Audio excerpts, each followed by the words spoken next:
Alex Pereira has been making headlines again because I think people are starting to understand what a menace this man is.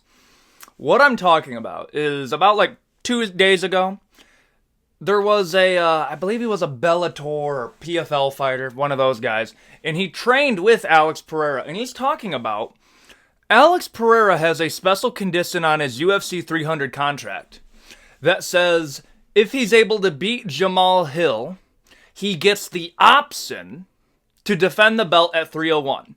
Now, I assume this is Magomed Ankalaev because who else?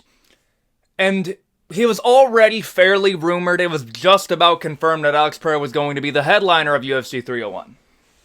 And if you haven't been paying attention to who's been going on what card lately, 301 up until like 3 days ago was looking pretty rough. Pantoja versus Ursag was the main event. A ranked number 10 Steve Ursag was fighting for the title against Pantoja because Mokaev had a bad performance and is now going to have to fight Royval. And Moreno's probably going to have to fight some dude at the Sphere. Honestly, I think that's what we're going to. Until the UFC brings back Jose Aldo out of retirement to fight a ranked bantamweight. Now, I didn't make a video about that purely because there isn't a lot to talk about there. The UFC got desperate. They called up Jose Aldo. Jose Aldo's probably been chilling in retirement, looking at Merab Dvalishvili destroy Petr Yan, beat up Henry Cejudo, and is thinking to himself, I actually did better than Petr Yan and Henry Cejudo. That's a real thing. Merab could not get a takedown on Jose Aldo nearly as easily as he was able to get takedowns on Petr Yan and Henry Cejudo. Henry Cejudo is a better wrestler than Jose Aldo, but Jose Aldo in his final fight looked like that dog. And I think those combinations of things that were going on, Jose Aldo thinking to himself, you know what, maybe I'm not washed up, and UFC 301 struggling, and they need somebody to sell that card. Who's the biggest Brazilian superstar out of there? We can't do Charles because Charles is fighting at 300. Let's do Jose Aldo. F it. Put him in Rio. That's what ended up happening, and now people are talking about how the card is stacked now because they have Marcel Pereira, Jose Aldo, and Pantoja. You take away Jose Aldo, y'all were complaining about how bad the card was. Like, y'all switched up major. But now, make that card into Alex Pereira, Magomed Ankalaev. The co-main is Pantoja versus Ursag. And the feature fight is Jose Aldo. That is one of the best Brazil cards I've ever heard of. Like, this is like old school UFC levels of stacked card. But this all condenses on Alex Pereira being able to KO Jamal Hill. And that alone is a fight that I think is a lot closer than people are giving it credit for. The fact is Jamal Hill has the power to put out Alex Pereira, but Alex Pereira has the pedigree of striking to outclass Jamal Hill. I will say Jamal's grappling is fairly underrated. I mean, Glover Teixeira struggled with getting him down to the ground. And Glover Teixeira is the jiu-jitsu coach, the grappling coach of Alex Pereira. And that's where that beef kind of originated. Like, there's that famous photo of Pereira staring down Jamal Hill after the UFC. I forget what the numbered card was. It might have been 89. It was one of those. It was the one where the Brazilian crowd booed Glover for retiring. Yeah, no, that was not a great card. So, Alex Pereira has to KO Jamal Hill, and he requested that he can make the 21-day turnaround to fight Magomed Ankalaev. I think that cements Alex Pereira, not even in like the top 10 greatest of all time. That's not what I'm saying. But he has to be one of the most no-nonsense fighters, straight to the point business MMA fighters I've ever seen. That sounds like a glaze, but like, let me tell you the super quick story of Alex Pereira real quick. Comes into the UFC. His whole selling point was the fact that he had beef with Israel. Okay? That's his whole gimmick. They bring him in because Israel Adesanya was talking shit. They give him Bruno Silva, the dude who just doesn't get finished lately. Couldn't finish him. We thought that was rough. Second fight. Not a terrible performance. Not a terrible performance. And then he starts KOing these cans. Now Alex Pereira has some momentum. The 3-can rule. 3 cans, we give you a ranked, and we put you in the title. That's what they did to Alex Pereira. Anybody saying that they rushed him up the title side? No. Alex Pereira just is a no-nonsense guy, and they gave him a can, and he was immediately talking about the next dude he was fighting. It's not that the amount of fights was relatively quick compared to other fighters. It was the fact that he did not want time in between that made it so quick. I mean, he did it in 2 years. What Khamzat Chimaev's been talking on Twitter about doing in 2 years. And that is winning 2 different titles in 2 different divisions. So, we give him 3 cans, then we give him a ranked. That ranked being Strickland. He sends Strickland to the saddle realm quicker than Israel Adesanya and Dricus du Plessis, who was the champion, is now the champion, and he KO'd the dude that did become the champion. No nonsense. Comes in there, flatline Strickland. We give him Israel. The UFC fully expected Israel Adesanya to win that fight. You cannot convince me otherwise. And then they're surprised because Alex Pereira is able to get the win at the very end of the fight. They do the rematch. Israel KOs him unconscious. And now the UFC's not interested because they realize that if Pereira's able to win the 3rd fight, then there's a slight problem with like, oh, well, we have to contractually pay Israel Adesanya more. You can't give Israel an immediate title shot if Alex Pereira beats him again. There's that weird issue. And plus, Alex Pereira was already talking about 205 was an easier cut for him. It just worked out better. It wasn't the scummy thing that the UFC did. There was multiple things that were happening, though. Israel Adesanya contractually has to make a large amount of money no matter where he's fighting on the card. The easiest way to do that is make him the main event fighting for a title.